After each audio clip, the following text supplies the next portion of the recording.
Mais uma vez, bom dia. A live caiu, estamos de volta para um tempo poderoso. Bom dia, Florentino, moçambicano. Bom dia, Mônica.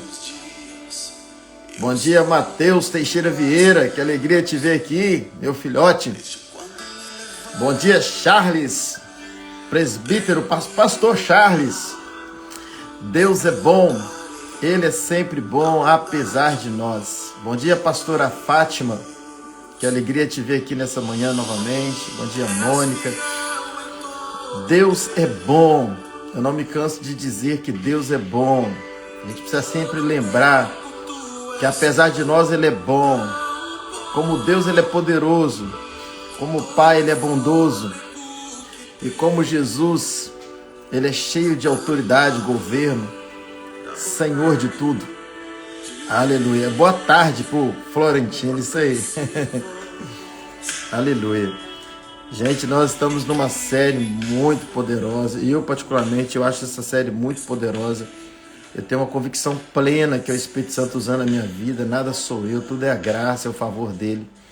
Então, você que não está assistindo a live toda, aliás, a série toda, essa jornada, volta lá atrás. Cria uma disciplina aí de todo dia assistir pelo menos um vídeo ou dois para atualizar. Esse já é o quarto vídeo, a quarta live que a gente fala sobre a carta aos Gálatas. Essa carta tem muito mistério, muita revelação nessa carta. É uma carta muito poderosa para você entender a cruz, entender o que Paulo está tratando ali com os Gálatas, entender a nova aliança, entender o tempo da graça, entender as dispensações, entender o que está acontecendo hoje com muitas igrejas. Querida, essa carta ela é muito poderosa.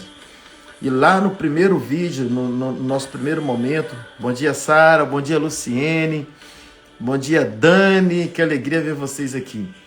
Lá na nossa primeira ministração, que está lá como introdução, eu coloco esse pano de fundo nessa carta aos Gálatas. Na verdade, quando você estiver lendo a Bíblia, coloque pano de fundo, tenta entender o texto, entender o contexto. Não leia versículo isolado. Não leia versículo isolado. Você tenta entender a história, o que está se tratando. Às vezes, gente, o assunto ele nem termina no capítulo, sabia disso? E a gente às vezes tem essa mania, vou ler 2 capítulos hoje. Aí você lê o segundo capítulo e quando chega no final você para. Quando chega no outro dia você vai ler o 3º capítulo. E aí, o 3º capítulo está linkado com o assunto do segundo, só que você se perdeu porque você já esqueceu o que você estava lendo, qual o conteúdo do 2º capítulo.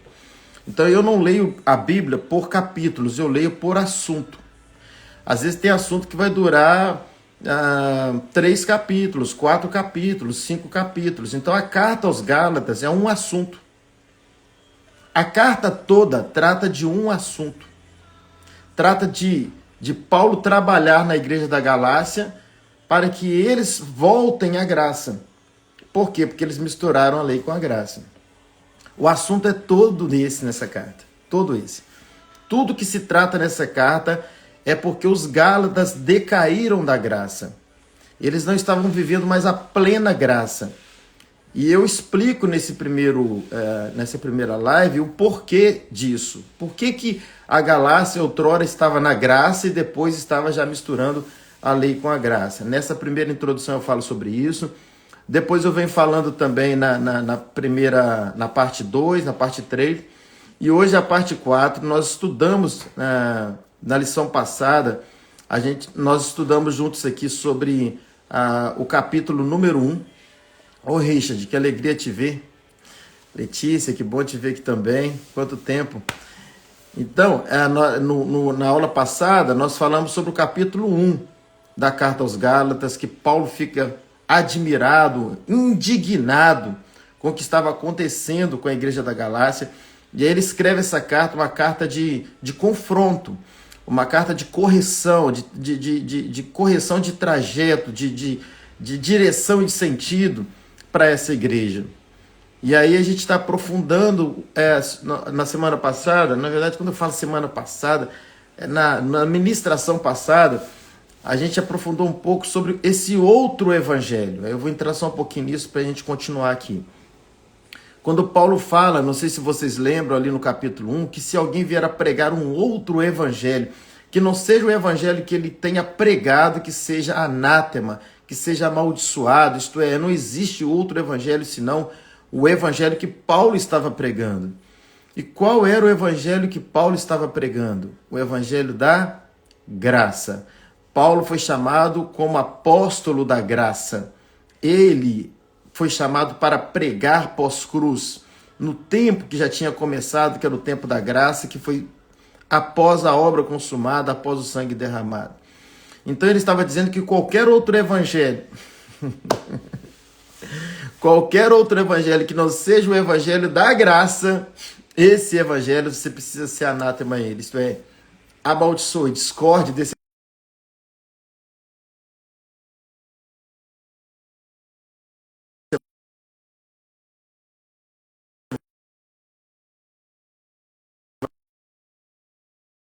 Perdão, de novo ligaram aqui, mas vamos em frente. Então ele está dizendo que cada dia esse telefone vai se tornando mais conhecido aqui em Portugal e fica essa bênção. Mas ele está dizendo o seguinte, que quanto mais você deixa o outro evangelho entrar na sua vida, você está perdendo a graça. Então Paulo ele ensinava, ele pregava sobre a graça. E ele diz que qualquer outro evangelho que não seja o evangelho da graça, que você não aceite. Ainda que seja um anjo, ele chega ao ponto de dizer, ainda que seja um anjo que venha e fale desse outro evangelho. Não acredite nesse outro evangelho, porque o verdadeiro evangelho hoje é o evangelho da graça, é o evangelho da nova aliança, é o evangelho do pós-cruz, é o evangelho da cruz. Quando a gente fala da graça, gente, nós estamos falando da cruz. Graça e cruz é a mesma coisa. Quando a gente fala da graça e fala da cruz, a gente está falando de Cristo. Graça, cruz e Cristo é a mesma coisa. Porque Cristo é a própria graça encarnada. O evangelho da cruz é a consumação dessa graça.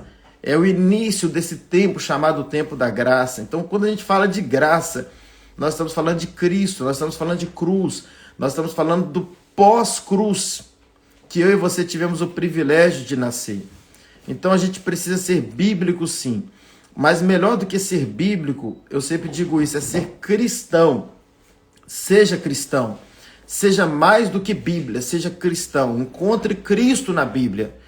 Hoje nós vivemos o tempo de Cristo, a obra já foi consumada. João 19:30, Jesus naquela cruz, ele disse, está consumado, está pago. E foi a partir dessa proclamação, desse fato bíblico, que eu e você tivemos o privilégio de nascer. Tem muita gente que fala assim, olha isso aqui, tem muita gente que fala assim, ai, o Deus de promessa, nós temos um Deus de promessa, as promessas do Senhor se cumprem, e tanta gente enaltece as promessas, está errado? Não está errado, mas tem algo melhor, tem algo melhor. Então, tem muita gente que fala, não, o meu Deus promete e cumpre. Sim, é um Deus que promete e cumpre. As promessas de Deus foram testadas, sim, foram testadas, Davi fala. As promessas de Deus são bênçãos para a nossa vida, sim, são bênçãos. Mas as promessas de Deus são condicionais.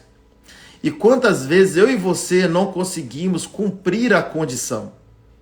Elas estão lá à nossa disposição, só que nós não conseguimos, às vezes, cumprir a condição para receber a promessa, para apropriar do que Cristo, do que a palavra promete para nós. Então a promessa ela é boa? Claro que é boa, mas a promessa, ela, ainda que é de um Deus de caráter, a promessa ela tem condição para ser estabelecida.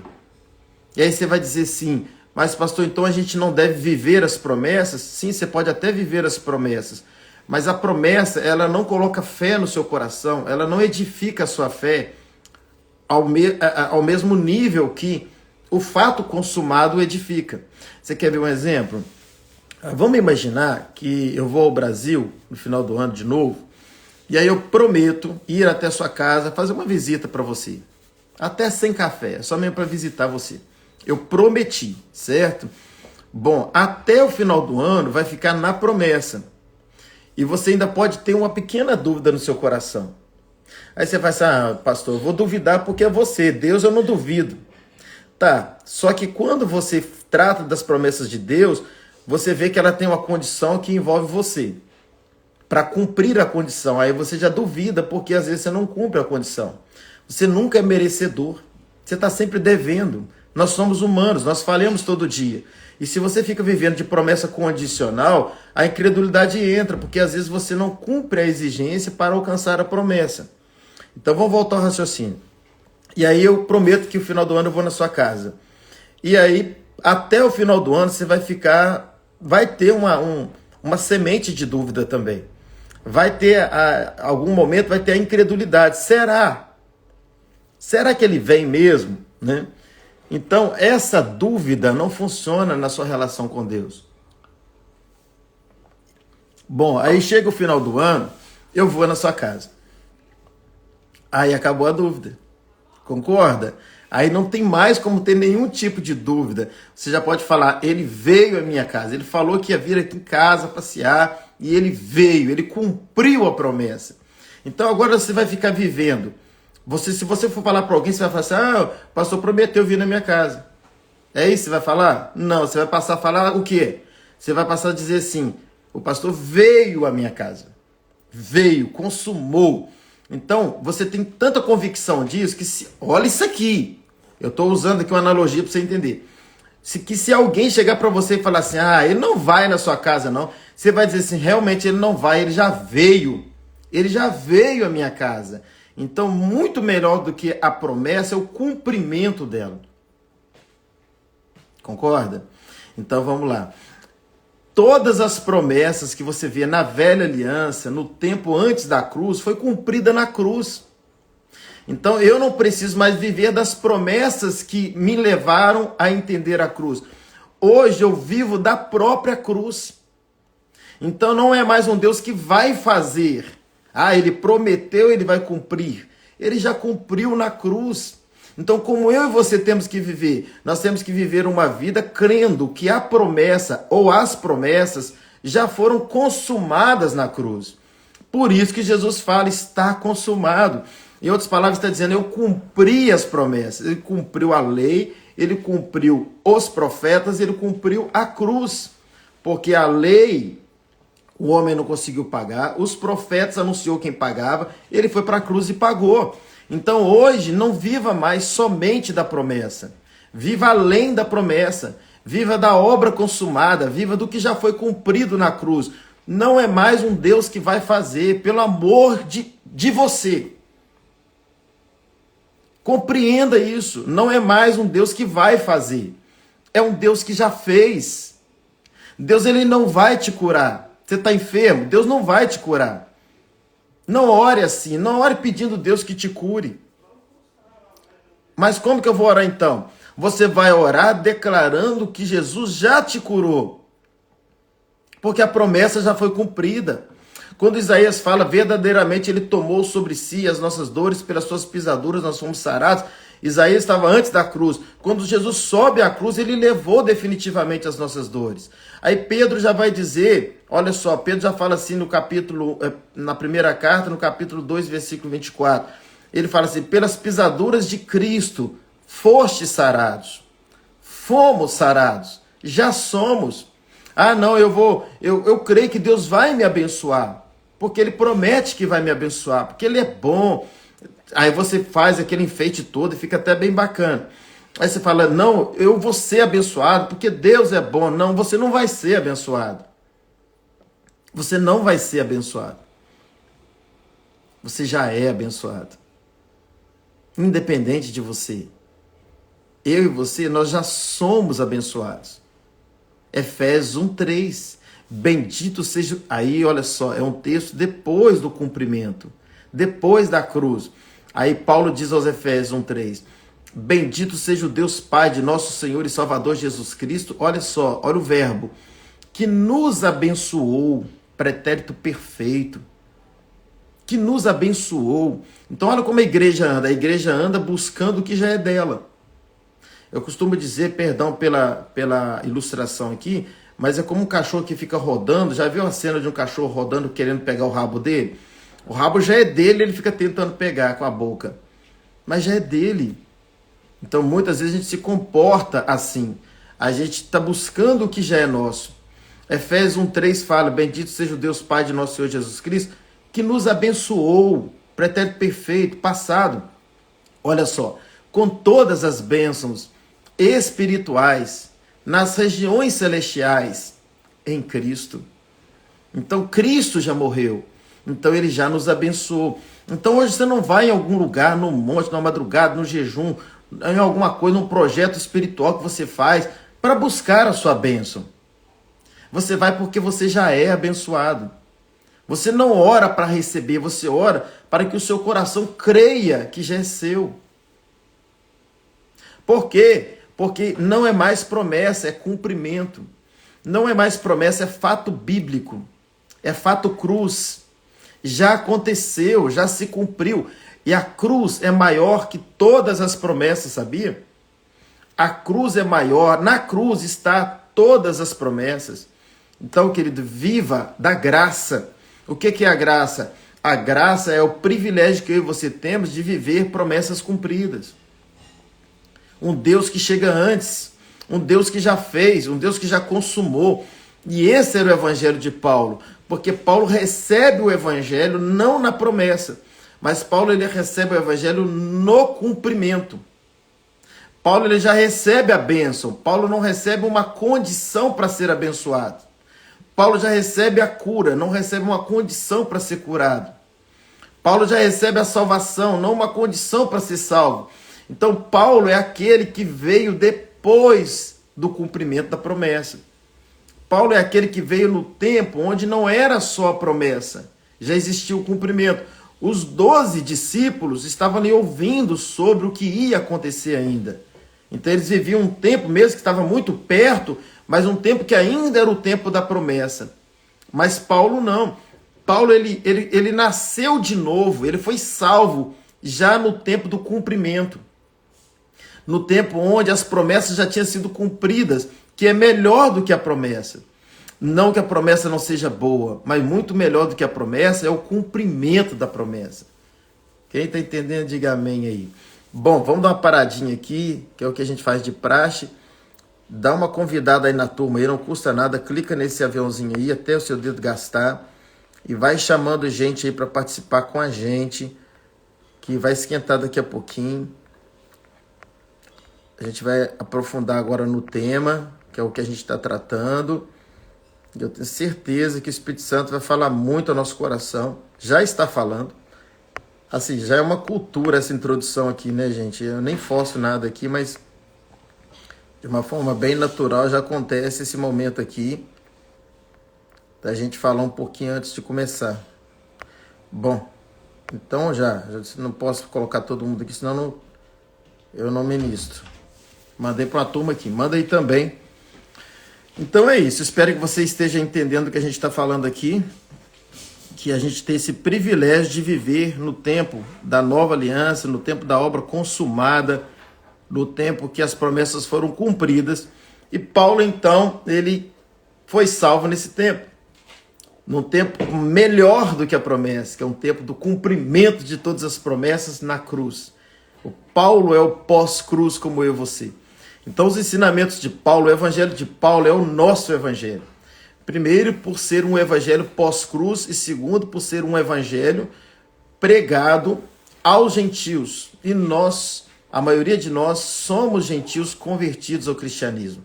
Então, nós temos assim, motivos de sobra para mergulhar no que Paulo ensina, claro, na inspiração do Espírito Santo. O que Paulo ensina para nós, a gente precisa mergulhar exatamente nesse conteúdo do que Paulo tem para nós como verdade do evangelho, como verdade da cruz, como verdade do pós-cruz, como verdade do que de fato é o efeito da cruz na nossa vida. E aí vamos lá, gente. Caminhando agora para a carta aos Gálatas, o capítulo 1 a gente ministrou na aula passada. Eu estou até chamando a live de aula aqui, né?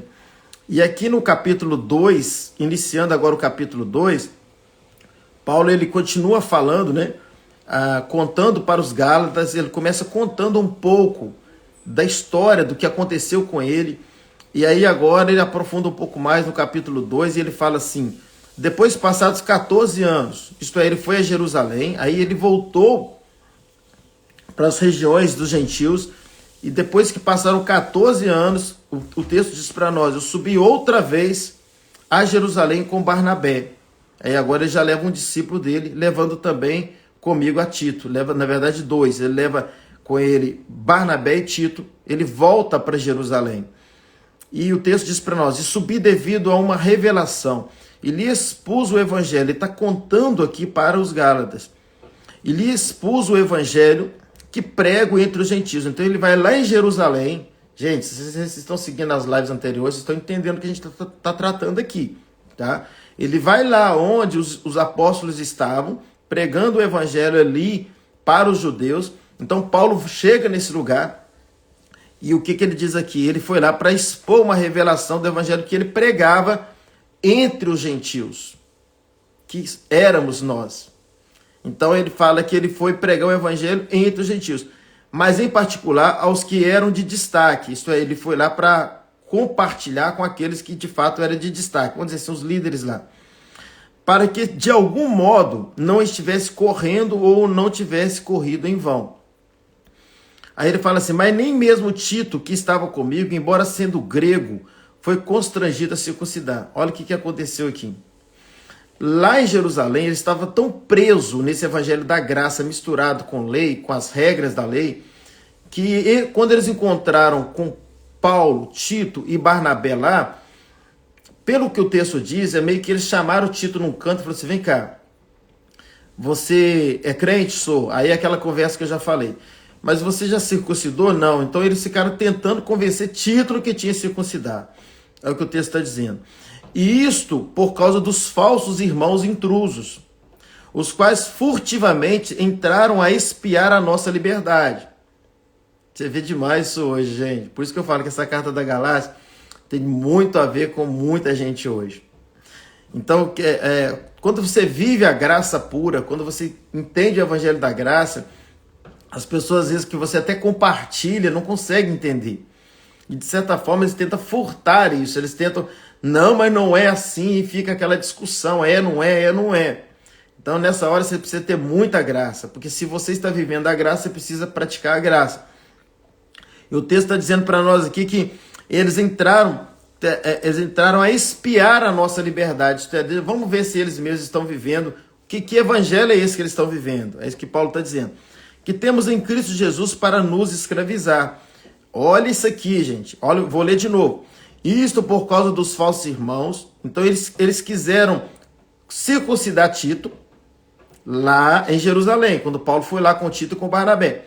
Quiseram circuncidar. Pastor, que assunto é esse? Estou chegando agora e tal. Isso aqui é graça pura. Você para aqui para você entender o fim da meada. O que a gente está tratando aqui, tá? Eu estou tratando o evangelho da graça com vocês aqui, porém eu estou usando uma carta para destravar tudo. Então vamos lá. O que Paulo está dizendo? Eles tentaram circuncidar Tito e o texto diz assim: e isto por causa dos falsos irmãos intrusos, os quais furtivamente entraram a espiar a nossa liberdade que temos em Cristo Jesus para nos escravizar. Querido, preste atenção nisso aqui. Você não pode servir a Deus em nome de Jesus. Você não pode ser um crente, você não pode ser um frequentador de igreja como escravo. Você é livre, Deus te chamou para a liberdade. Ele quer que você saiba que você é livre, livre, livre, livre para fazer o que você quiser da sua vida. Não queira entender ou explicar a graça que você não vai conseguir. Sabe o que é a graça? A graça, querido, eu falar para você aqui que você pode fazer o que você quiser. Isso é a graça, é a liberdade. Mas pastor, que evangelho é esse? É o da graça. A graça não te obriga a fazer nada. A graça te conquista para não fazer. É diferente. A graça não diz que você não pode.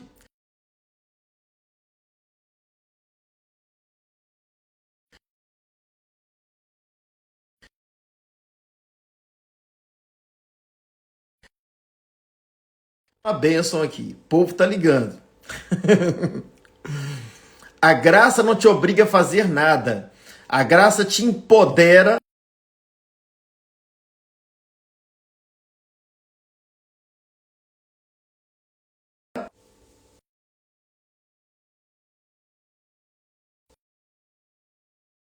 De novo. Vamos em frente, gente. Vamos em frente. A graça, preste atenção nisso aqui, a graça, ela não te obriga a fazer nada. Nada, nada, nada. A graça te chama para a liberdade. Mas, pastor, que evangelho é esse? Da graça. A graça, ela não te obriga a fazer nada. A graça apenas te revela que você tem poder para não fazer. A graça te empodera para não fazer.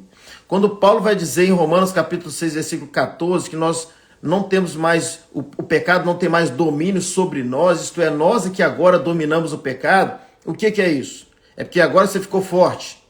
É porque agora você resolveu se esforçar.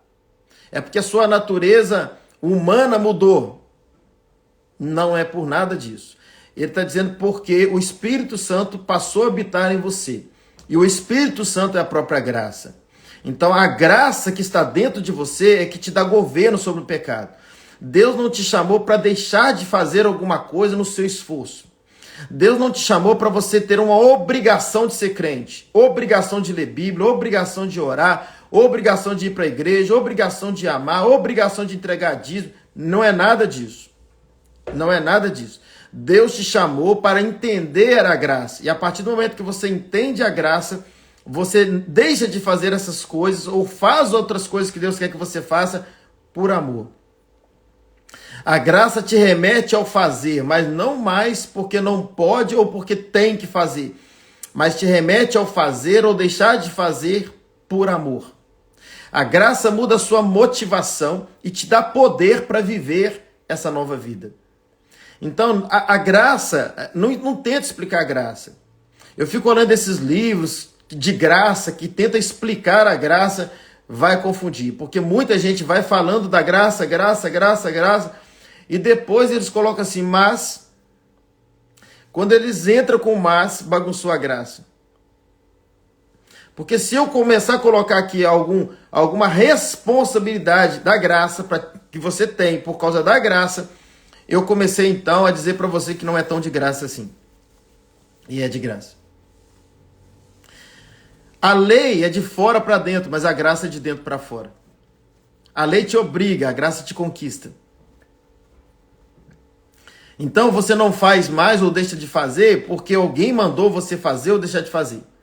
Ou porque a lei manda você fazer ou deixar de fazer. Ou porque a religião manda você fazer ou deixar de fazer. Não. Tudo que você deixa de fazer ou faz hoje é pela graça. Tem que ser pela graça. Se eu posso usar um tem aqui, é isso. Tem que ser pela graça.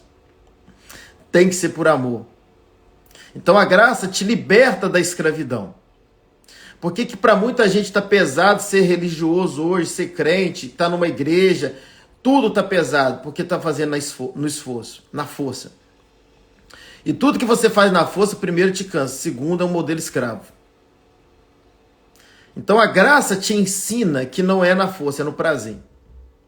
E a graça não apenas te ensina que a melhor forma de você amar a Deus e agradar a Deus, mas a graça te empodera para fazer o que você quer e deixar de fazer o que você não quer.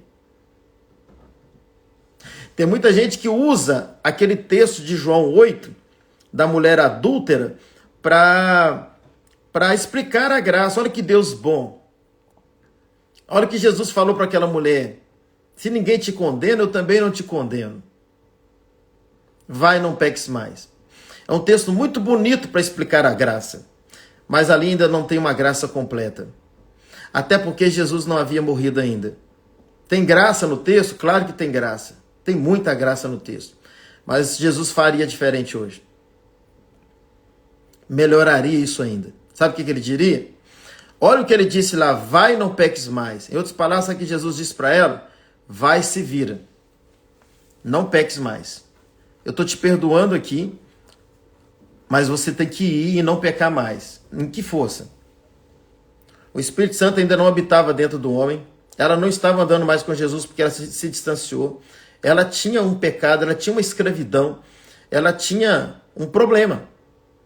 E Jesus disse para ela, vai, se esforce. É isso que eu estava dizendo. E não peques mais. Ele agiu em graça, mas ela ainda não estava debaixo da graça. porque naquele tempo era o tempo da lei. Sabe o que a graça faz hoje? A graça diria assim para aquela mulher: se ninguém te condenou, também não te condeno. Vem e não peques mais. Porque a graça hoje é que te empodera para não pecar. Não há como você viver santificação sem a graça. Aliás, você não consegue nada sem a graça. Tudo é graça. E esse é o evangelho de Paulo, o apóstolo da graça. E é esse evangelho da graça que Paulo está dizendo que se alguém pregar um outro evangelho, seja anátema. Só que quando a gente ensina a graça hoje, muitos pastores, infelizmente, pensam que esse evangelho da graça é que é o outro evangelho. Não, o outro evangelho é o evangelho que, infelizmente, muita gente aprendeu. E muita gente cresceu nesse outro evangelho.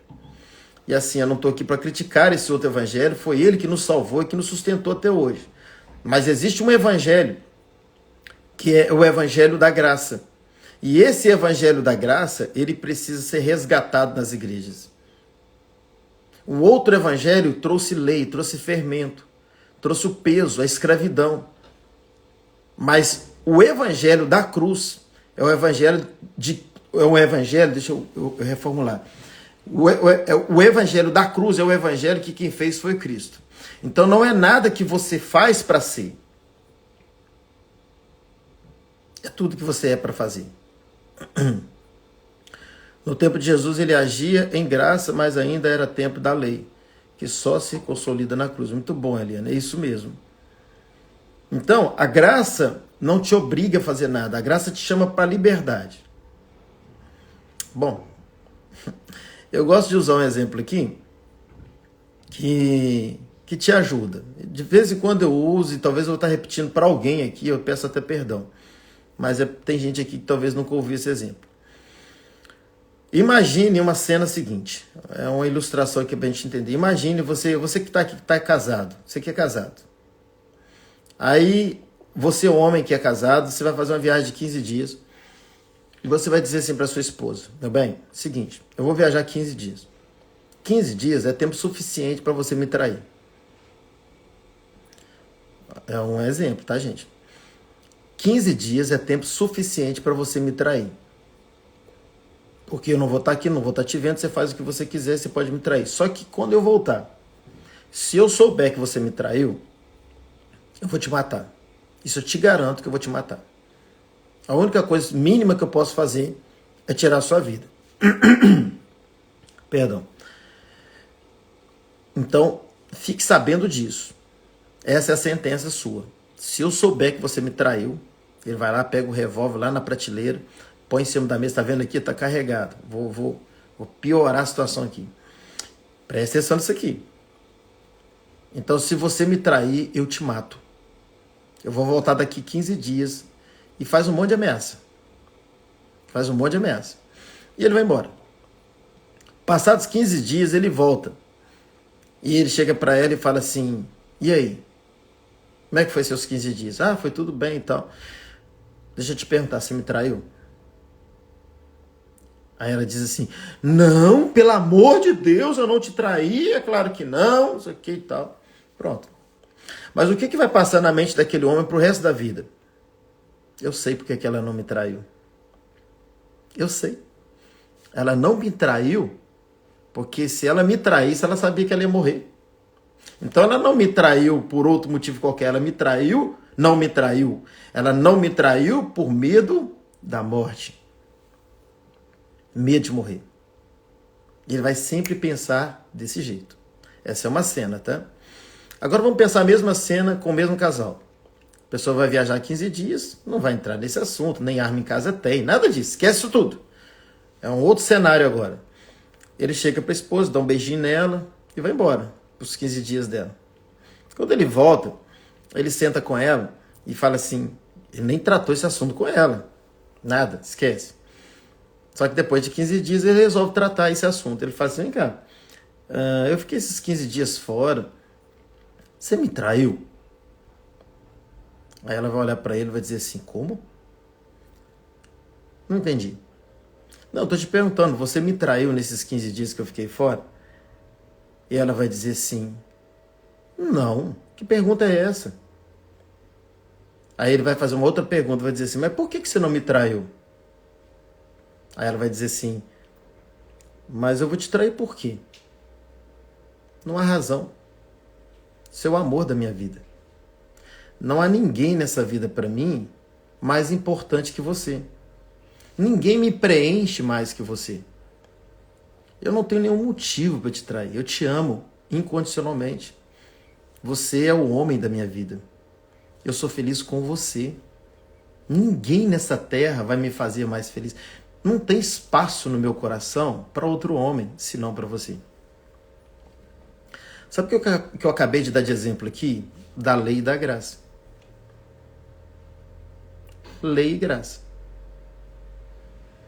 Então, veja, o resultado final foi o mesmo, ela não traiu. A questão é, por qual motivação ela não traiu? Você é crente por qual motivação? Você é santo por qual motivação? Você ora por qual motivação? Você lê a Bíblia por qual motivação? Você se mantém salvo, obediente, por qual motivação? Por medo do inferno? Ou porque você ama Jesus? Por qual motivação? Então o resultado é a não traição. O resultado é o mesmo. A diferença é o caminho que te leva. Por isso que João vai dizer que o verdadeiro amor, ele lança fora todo medo. Quando você ama Jesus incondicionalmente, que isso é a graça, você não faz nada por medo do inferno. Mas você faz tudo por amor. E quanto mais você entende a graça, você entendeu o amor. Quanto mais você entendeu o amor, você mais o ama. João também vai dizer isso. Nós o amamos porque ele nos amou primeiro. Então, eu falei isso tudo por causa dessa passagem aqui de Gálatas 2, que fala assim, os irmãos intrusos, eles tentaram furtar a nossa liberdade. Sabe por que muita gente não quer ser crente? Irmãos, como eu disse para vocês, nós vamos mergulhar nessa carta. Eu não vou ler a carta aos Gálatas, porque se fosse só ler, você leria aí. Eu vou estudar com você essa carta. E às vezes nós vamos ficar aqui num versículo a live toda mesmo. Por que tem muita gente que não consegue ser crente? Porque para eles, ser crente é uma prisão. Eu pensava assim, porque me ensinaram assim. Pregaram para mim não a graça, mas a lei. No modelo da graça, presta atenção, vou te dar um testemunho aqui. No modelo da graça, a gente ganha muito mais almas do que no modelo da lei. E eu vou dizer mais, a gente leva pessoas a mais resultados de vida com Deus do que o modelo da lei. Tem um amigo meu que trabalhou na minha empresa por muito tempo, e ele é meu amigo há mais de 20 anos, 25 anos, de Juiz de Fora. Desde quando eu me converti, que eu tenho 27 anos de convertido, eu me converti com 10 anos de idade, é isso mesmo. Bom, então, desde quando eu me converti, eu comecei a pregar para esse amigo. Eu preguei para ele mais de 20 anos no modelo da lei, porque eu vivi muito outro modelo. E eu preguei mais de 20 anos. Sabe qual era a pregação? Olha, se você não se arrepender, você vai para o inferno. Olha, você precisa deixar a sua religião. E por aí vai. Não vou nem falar as besteirolas que eu falava aqui. Que a gente, a maioria das vezes, fazia. Eu, no meu caso, fazia. Eu preguei para ele uma linha onde ele tinha que fazer alguma coisa. E a gente quer fazer? A gente quer deixar de fazer o que é certo e fazer o que é errado. E eu ficava sempre ensinando para ele para fazer o que é certo e deixar de fazer o que é errado. O inverso. Como se a cruz ainda não tivesse acontecido. Antes era assim. E eu pregava para ele como se a cruz ainda não tivesse acontecido. Ô Alan, que alegria te ver aqui, querido. Então eu pregava para ele sempre da maneira como se a cruz ainda não tivesse acontecido. E o que aconteceu? A cruz não se manifestou na vida dele. Porque quando eu não prego a cruz não se manifesta. Quando a cruz não se manifesta, a pessoa não se arrepende. Quando a pessoa não se arrepende, ela não se converte. Porque o que converte as pessoas é a mensagem da cruz. Lembra daquele hino? Sim, eu amo a mensagem da cruz. Só que eu preguei para esse amigo, mais de 20 anos, a mensagem bíblica. O que é a mensagem bíblica? A mensagem bíblica é a mensagem da cruz? Muitas vezes não, porque se você prega a velha aliança, você está pregando a mensagem bíblica e às vezes não é a cruz. Se você prega a lei, está na Bíblia, mas não é a cruz. E eu pregava para ele a Bíblia e não a cruz. E esse é o grande problema de muitos. Prega a Bíblia, mas não prega a cruz. Querido, não pregue a Bíblia, pregue a cruz. A cruz está na Bíblia. A fé vem pela palavra de Cristo. A tradução certa é a palavra de Cristo, não a palavra de Deus. Porque a palavra de Cristo é a palavra da cruz que está dentro da palavra de Deus. Porque Deus anunciou a cruz. Lá no Éden, vai nascer aquele que vai pisar na sua cabeça. Mas pregue a palavra de Cristo, porque o que salva é a palavra de Cristo e não a palavra da Bíblia. Cuidado para você não colocar lei nas pessoas, as pessoas vê o peso da lei, o quanto ela precisa fazer, ela fala assim, eu não vou ser crente porque eu não vou conseguir fazer nunca. Eu era um desses. E eu preguei assim para esse meu amigo, por muito tempo. Mais de 20 anos pregando esse evangelho para ele. Evangelho não, pregando a Bíblia. E ele não se converteu. 20 e tantos anos, uns 23 anos mais ou menos. O que aconteceu com ele? Quando Deus me deu a revelação da nova aliança, da obra consumada, da mensagem da cruz, e eu me libertei para a glória de Jesus da mensagem da velha aliança, a mensagem da lei, eu agora tinha uma nova mensagem. Nova mensagem. Já tinha feito 5 teologias, gente. Eu já era pastor há mais de 15 anos. Já tinha um ministério de casa de recuperação há mais de 20. Eu pregava o evangelho da lei. Porque eu aprendi assim. E é assim que eu tentei pregar para ele mais de 20 anos e ele não se convertia. Ele nem gostava desse assunto comigo.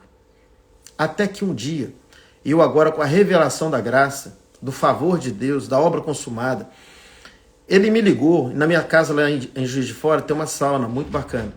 Ele me ligou e falou assim, ele se ofereceu. Falei, Carlos, vamos tomar uma sauna aí na sua casa? Falei, bora, vem pra cá. Ele veio tomar essa sauna comigo. E viria um outro pastor amigo meu também, iria tomar esse banho de sauna. Só que esse pastor não pôde ir.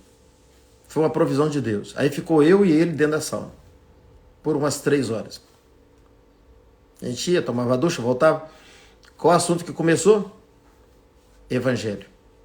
Qual evangelho agora? Já tinha uns 3 anos que eu não tinha muito contato com ele. Tinha, mas não forte igual nesse dia. Qual evangelho que eu preguei para ele? Da graça. Porque eu já tinha essa revelação. Preguei mais de 20 anos para ele o outro evangelho. Ensinei para ele o evangelho da graça, falei do evangelho da graça para ele. E sempre ele falava assim, ele me interpelava e falava assim, rapaz, você está diferente. Você não falava assim para mim.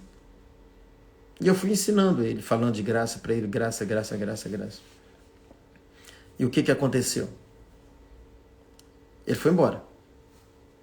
Passados 4 meses depois dessa sauna, ele foi lá em casa. Um domingo, 11 da manhã. E eu vi ele passando de carro na rua, e ele foi, voltou, ele tinha errado onde era a minha casa, parou, enfim, entrou. Quando ele entrou, sentou no sofá e falou assim, rapaz, vem aqui para te dar uma notícia. Falei, pois bem. Aí ele, sabe aquele dia lá na sauna? Aquele dia eu me converti. Falei, é? Falei, é. Aquele dia, as palavras dele, do jeito dele, aquele dia você acertou no falar. Ele é um cara muito inteligente, sabe? Falei assim, aquele dia você pregou para mim e eu entendi. Foi a primeira vez que eu entendi. E eu saí daquela sauna, eu fui embora, e o meu coração foi queimando, e no caminho, ele me contando, no caminho eu fui convidando Jesus para minha vida.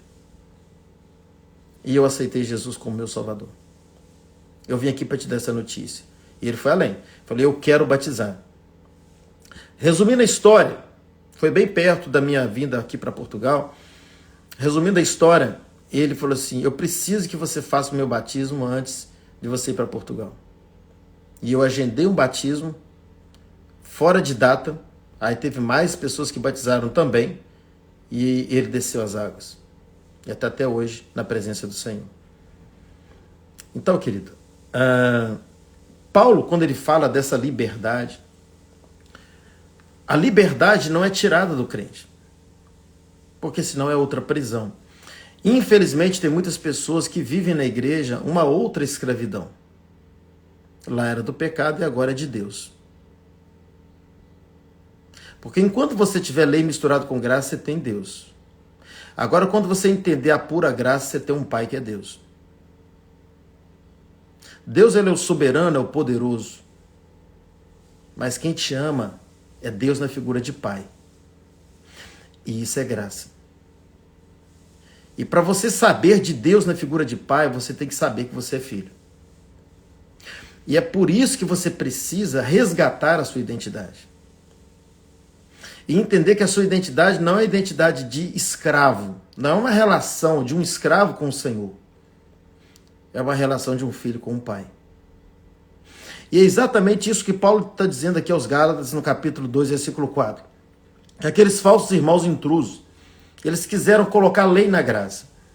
E quiseram tirar, furtar a liberdade que temos, ele usou o plural, que temos, eu, você temos, em Cristo.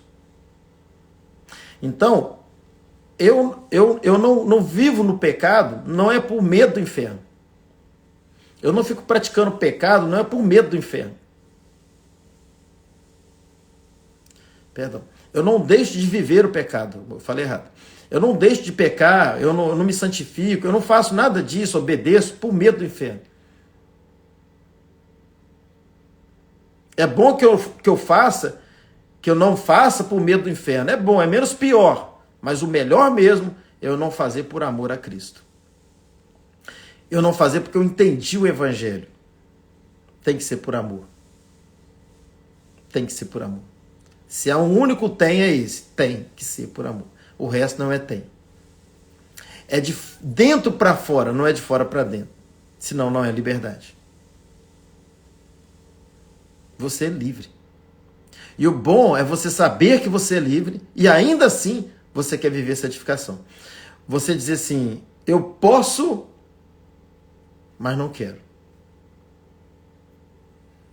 É ruim quando você entende pensando que você não pode. Não, você pode, mas não quer. Eu posso terminar essa live aqui agora, descer no primeiro, eu moro aqui na Marina de Albufeira, descer lá na Marina, procurar o primeiro bar e pedir uma cerveja. Pedir um vinho, pedir um maço de cigarro. Quem falou que eu não posso? Claro que eu posso. Posso sim. Eu posso terminar essa live e fazer isso. Mas eu não vou fazer. Sabe por quê? Porque eu não quero. Isso se chama o quê? Libertação.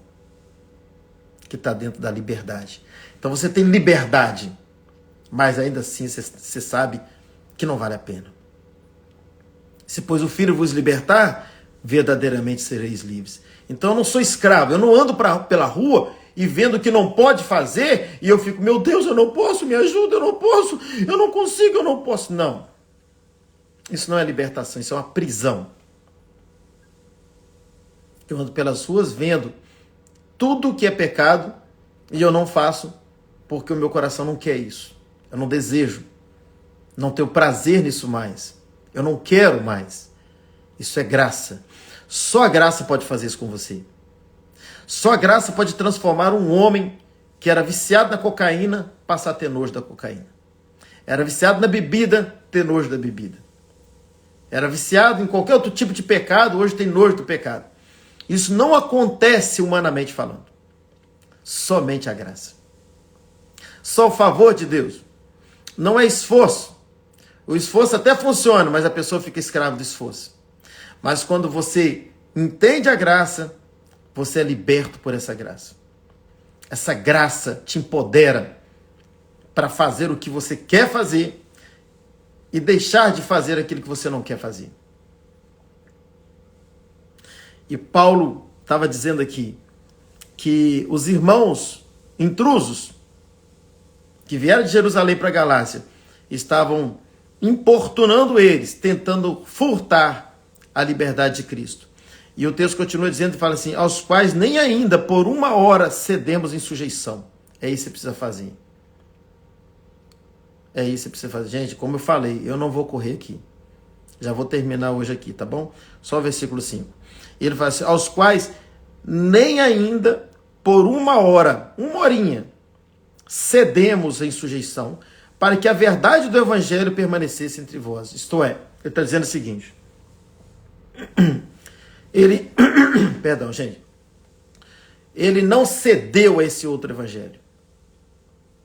Ele não cedeu. E é esse cuidado que muitos que estão aprendendo a nova aliança precisam ter. Não ceda.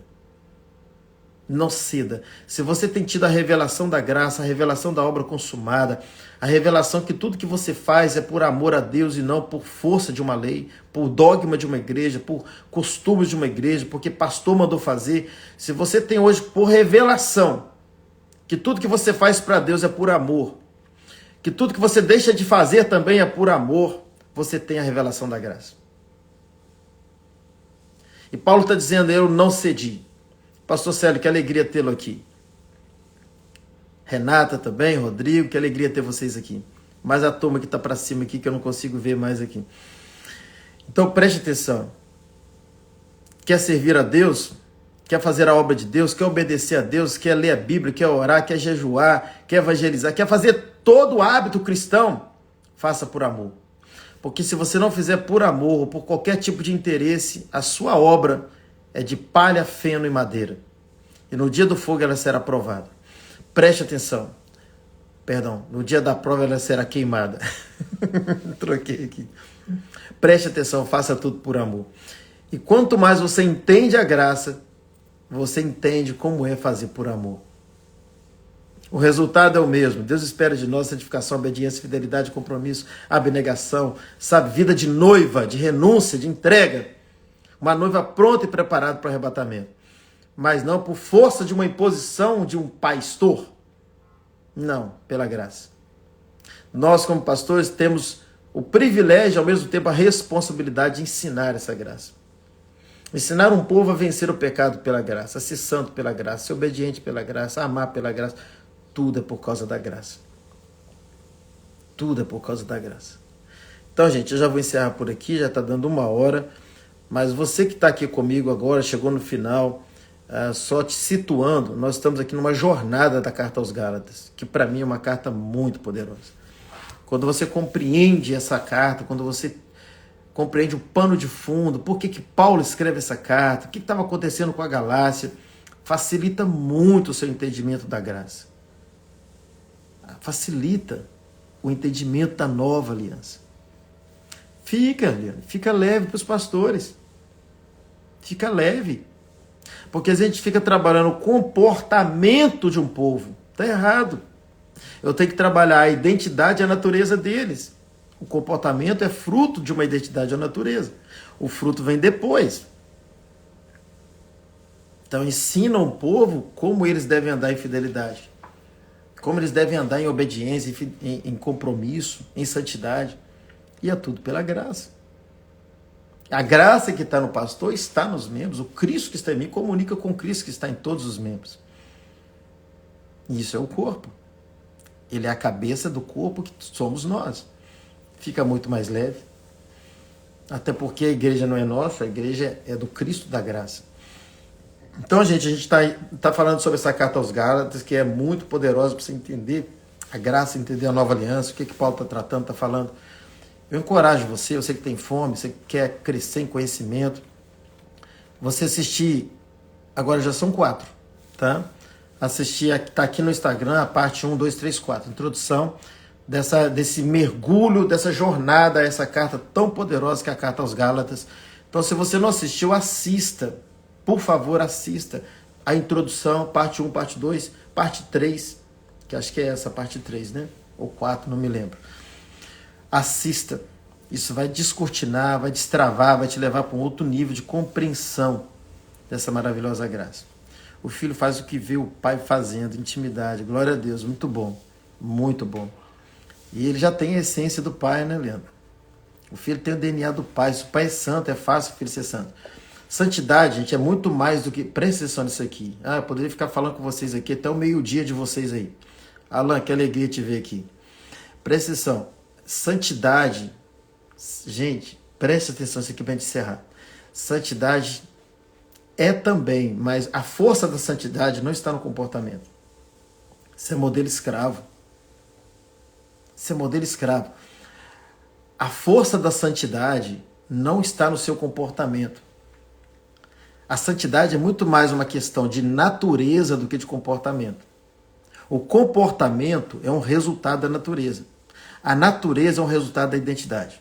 Então, quanto mais você sabe quem você é, mais a sua natureza expressa quem você é. E quando a natureza começa a expressar quem você é, isso culmina no comportamento, que é o fruto. Então é a semente, árvore, fruto. E às vezes a gente fica trabalhando muito o fruto, sendo que a árvore está errada. A semente mais errada ainda. Então, saiba quem você é. Porque quando você sabe que você é um filho de Deus, é o que o Leandro colocou. O filho faz o que vê o pai fazendo. É a intimidade. Quando você sabe que você é filho, você sabe que você faz porque vê o pai fazendo, e você sabe que você tem poder para fazer porque o pai tem para fazer. Você é a pequena pedra da grande rocha, você é a brita da grande rocha, e os mesmos, a substância que existe na brita existe na rocha. Psicologia pura. Não se trabalha o comportamento. A ciência e a Bíblia estão interligadas. Então, querido, eu vou te dizer mais. A psicologia, o que eu vou dizer aqui vai pegar. Mas a psicologia estudada, ensinada e aprendida mesmo, tem muito mais graça do que muitas igrejas. Tem muito mais graça. Por isso que tem hoje, ei meu Deus do céu, por isso que tem hoje muitos irmãos nossos precisando de psicólogo. E vai para psicólogo e sai de lá leve. Vai para um atendimento psicológico e sai de lá mais leve do que quando vai para um culto. Olha que terrível isso. É porque a igreja perdeu a sua identidade. Infelizmente.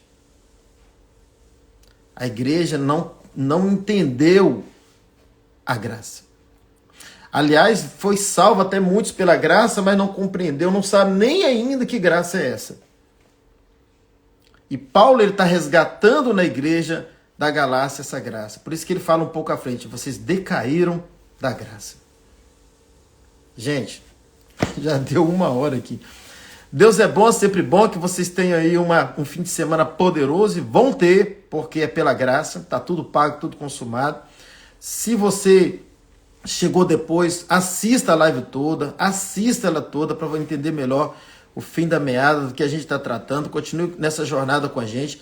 Se Deus falou com vocês, compartilhe o máximo que vocês puderem, compartilhe, comente, não por mim, não tem problema de alma não, gente. Graças a Deus estou tratado, estou no outro nível de maturidade.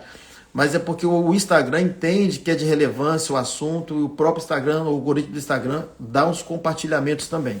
Por isso você vê alguns stories legais que você faz, que é só para o seu público, e depois se está alcançando não seguidores. Por quê? Por causa de gente que está ali compartilhando, está clicando ali, está comentando, dando foguinho. Então tudo que você faz na própria live, você está fazendo com que ela alcance outras pessoas. O Instagram trabalha para nós, trabalha para Cristo. Então faz essa parte, assista tudo, tem essa série já com 4 ministrações, tira um tempo, uma disciplina aí, pega firme nesse conteúdo Carta aos Gálatas, que com certeza vai destravar muitas áreas da sua vida. Que o seu fim de semana seja poderoso, que bom ter vocês aqui. Letícia, Deus é bom, obrigado pelo carinho, e que vocês tenham aí, gente, um fim de semana poderoso mesmo. E até segunda, compartilhe com muita gente sobre essas lives que a gente está fazendo, porque tem muito assunto pela frente ainda. Serve, Leandro, serve, tem muito conteúdo aqui, e é do Senhor, tá, gente? Toda a honra e toda a glória é dada a Ele, é a graça. Se está me usando, é a graça, é a bondade, é o favor de Deus. Então, até segunda.